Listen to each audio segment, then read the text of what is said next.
কেবলমাত্র একজনের, তিনি হলেন কে?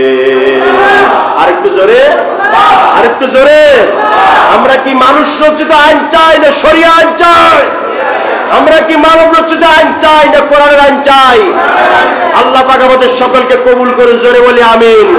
যারা শরিয়া আইনের বিরোধিতা করে, যারা কোরআনের বিরোধিতা করে, যারা ইসলামের বিরোধিতা করে, যারা দ্বীনের বিরোধিতা করে, যারা কোরআনকে বাধা দেয়, যারা কোরআনের মাহফিল বাধা দেয়, যারা কোরআন শুনতে দেয় না, যারা দার্সের মাহফিলে বাধা দেয়, নিঃসন্দেহে তারা আল্লাহর আইন চায় না। ঠিক না বেটি? আমার ভাইয়েরা, এই জন্য এই যে এতগুলো পয়েন্ট বললাম, 5টি পয়েন্ট বললাম, এই 5টি শিরকের সাথে আজকে আমরা লিপ্ত হয়ে আছি। হাজী সাহেবও লিপ্ত, নামাজি সাহেবও লিপ্ত, দাড়িওয়ালা সাহেবও লিপ্ত, টুপি সাহেবও লিপ্ত।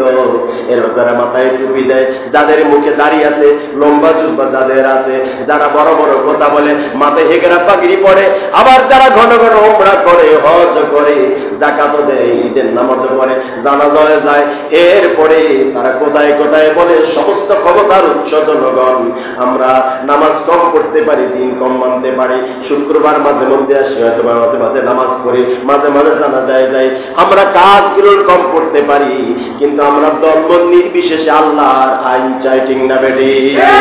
যারা আল্লাহর আইন চায় না, ওটারে ভাববেন ওটা নামাজ পড়লো, হজ করলো, যাকাত দিল, উমরা করলো, এটার মধ্যে ইমানের ঝামেলা আছে। আর ইমানের ঝামেলাটা একমাত্র মদিনায় করেছিল আব্দুল্লাহ বিন উবাই। এই আব্দুল্লাহ বিন উবাই মদিনায় ইসলামী শাসনতন্ত্র প্রতিষ্ঠা করতে দেয় নাই। তার মানে হলো বাংলার এই জমিনে যারা ইসলামী আইন চায় না, তারা হলো বাংলাদেশের জাতীয় মুনাফিক। ঠিক না বেটি? আমার ভাইয়েরা, এই জন্য আমরা ইসলামের পক্ষে আছি। আমিন বলেন। আর একটু জোরে। আমরা সকলে ইসলামের পক্ষে থাকবো। আল্লাহ পাক কবুল করুন। আমরা তো কেন মুনাফিক হয়ে গেলাম?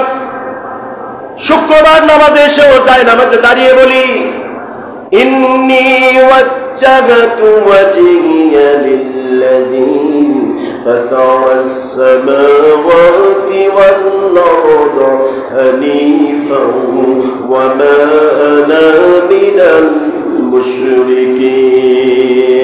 নামাজে দাঁড়িয়ে বললাম, ইন্নী ওয়াজ্জাহতু ওয়াজহিয়া লিল্লাযী, নিশ্চয় ওয়াজ্জাহতু ওয়াজহিয়া লিল্লাযী, আল্লাহ আপনার দিকে আমি আমার মুখকে মতওয়াজ্জা করলাম, আপনার দিকে মুখ ফিরাইলাম।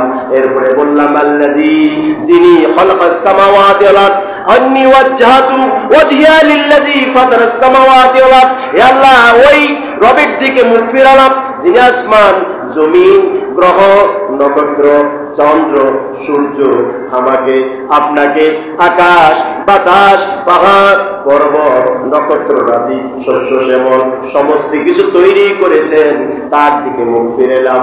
ওয়া মা আনা মিনাল মুশরিকিন, হে আল্লাহ, আমি আপনার দরবারে 5 বার সিজদা করলাম, 5 বার আসলাম, এরপরে প্রতিবারতে সিজদা করলাম, হাত দিয়া, নাক দিয়া, কপাল দিয়া দিয়া আমি আপনার কাছে এটা ওয়াদা করলাম, আমি কিন্তু মুশরিক অন্তর্ভুক্ত নই। আপনি যেই হন না কেন, নামাজ কম পড়েন, ইসলাম কম মানেন, কিন্তু আপনি প্রতিটা বার মসজিদে এসে আল্লাহ তাআলার কাছে ওয়াদা করেছেন, আপনি শিরক করব না, আমি মুশরিকদের অন্তর্ভুক্ত নই। এরপরও যদি আপনি ইসলাম না মানেন, আপনি যদি কোরআনের আইন না মানেন, আপনি যদি ইসলামী গঠনতন্ত্র না মানেন, আপনি যদি এদেশে ইসলাম কায়েম হোক না চান, আপনি যেই হন না কেন, আমরা কিন্তু মুনাফিক হয়ে যাব। ঠিক না বেটি? এই জন্য যারা চাবে না তারা মুনাফিক। আর এদেশে 54 বছর ইসলাম কায়েম হয় নাই একটাই কারণে, মুনাফিকদের কারণে। ঠিক না বেটি? প্রিয় ভাইয়েরা আমার, এই জন্য স্বাধীনতার 54 বছর ইসলাম তো কায়েম দেখলাম না, একটা ইসলামের আইন প্রতিষ্ঠিত হলো না।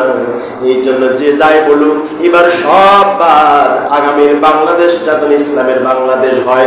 জোরে বলি আমিন। এই স্বপ্ন আপনারা দেখেন? দেখেন? সবাই দেখেন না? যদি দেখতেন সবাই বলতেন দেখেন। আর একটু জোরে। এরপরে আসেন আবার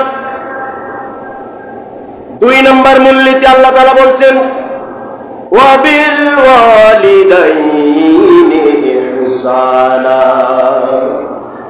নবীজি সাল্লাল্লাহু আলাইহি সাল্লাম এই আয়াতের ব্যাখ্যায় বললেন